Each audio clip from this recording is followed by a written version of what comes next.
Görürsən bir dənə həkimdir nüsxə yazır. Nüsxə yazır və o nüsxəyə gəlir, adam başlayır əməl eləməyə. Heç həkimin nüsxəsini də oxuya bilmir ha. Onu oxutdurur. Deyək ki, aptekdə oxutdurur və deyir ki, bu dərmanları ver mənə. Gəlir.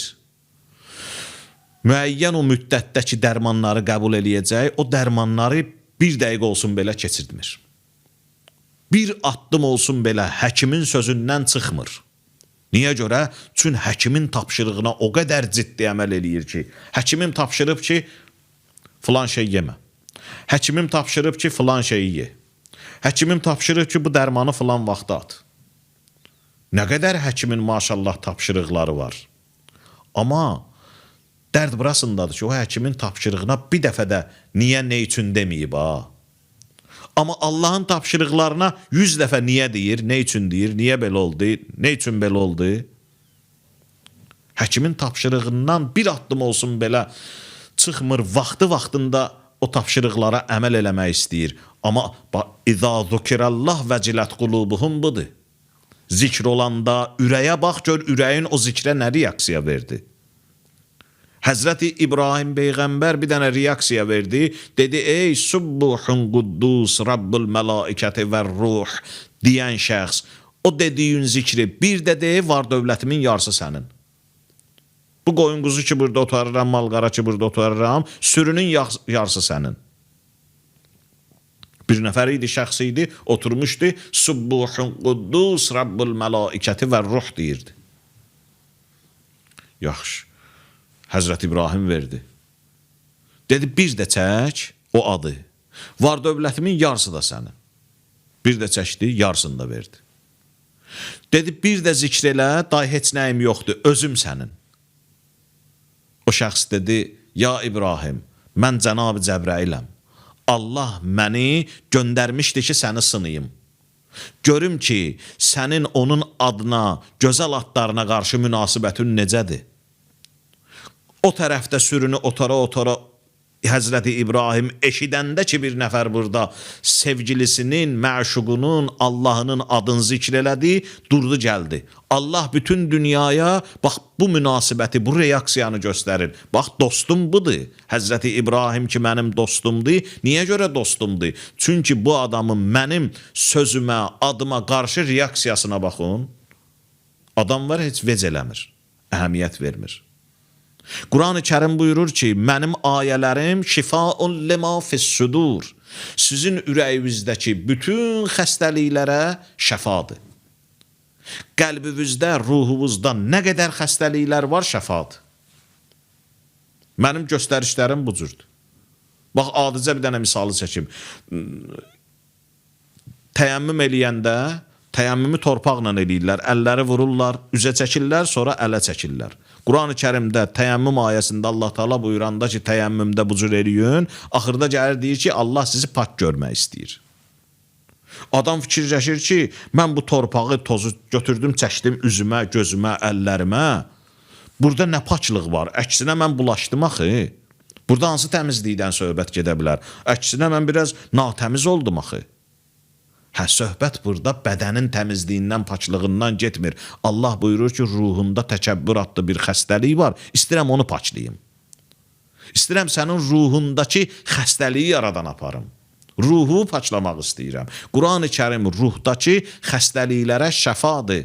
Allah buyurur ki, məndən gözəl həkim, həm qüdrətim var, həm də mehribanam. Sənə nüsxəni yazan həkimin elmi də naqis, qüdrəti də zəif, özü də sənə qarşı mehriban da deyil. Hələ gedirsən bir acıqlı da cavab verir məsələn sənə. Yaxşı, o Allahdan, o həkimdən kimin ciyər ki, həm sonsuz elmi var, həm sonsuz qüdrəti var, həm sonsuz mənə qarşı mehribançılığı və məhəbbəti var. Mən bu cür qadir, alim, mehriban həkimin sözünə əməl etmirəm. Və yaxud da əməl edəndə 100 dənə bəhanə gətirirəm. 100 dənə niyə deyirəm ki, bircə nəsə bir şey olsun, mən əməl eləməyim. Bir bəhanə çıxsın, əməl eləməyim. Amma bir dənə həkimin sözünə Allah bütün həkimlərimizə can sağlığı versin. Amma söz buradadır ki, o həkimin sözünə biz görün necə diqqətlə əməl eləyirik. Bir addım olsun belə o nüsxədən kənara çıxmırıq. Amma bu nüsxədən necə?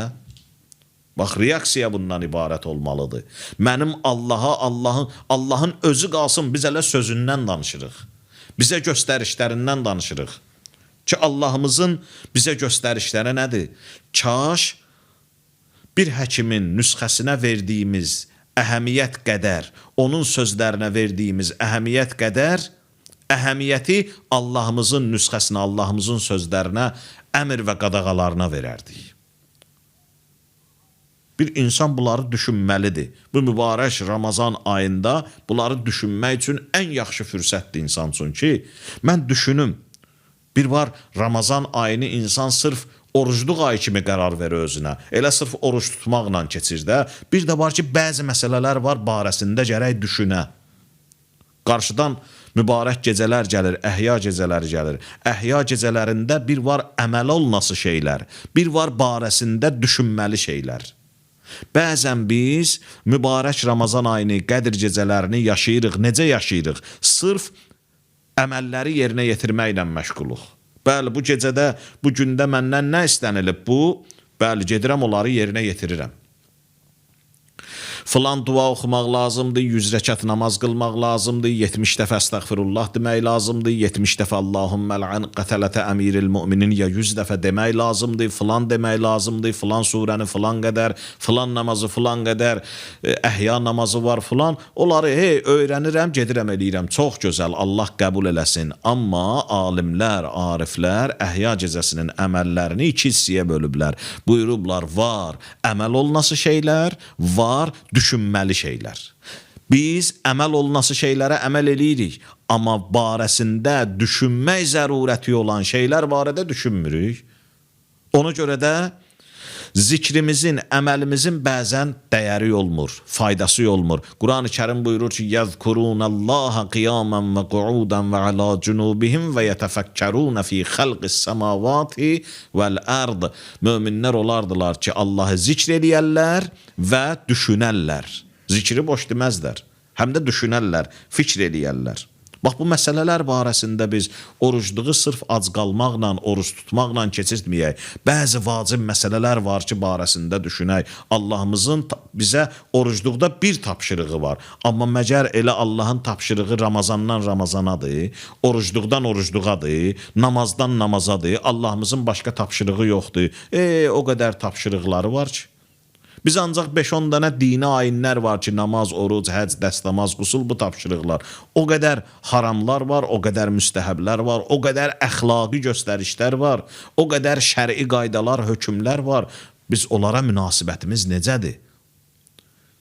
Bax, bu məsələlər vacibdir ki, biz münasibətimizi düzəldək Allahın əmrlərinə, tapşırıqlarına qarşı. Necə həkimi misal çəkdim ki, onun hökmlərinə, göstərişlərinə. Mən sağalmaq üçün mütləq bir həkimin göstərişinə əməl eləməliyəm. Ruhumdakı xəstəliklər sağalsın deyə, bax, Peyğəmbər həkiminin, Həzrəti Əli həkiminin, xanım Zəhra həkimin sözlərinə əməl eləməliyəm ki, o xislətlər, xəstəliklər məndən uzaqlaşsın və mənim ruhum şəfa tapsın.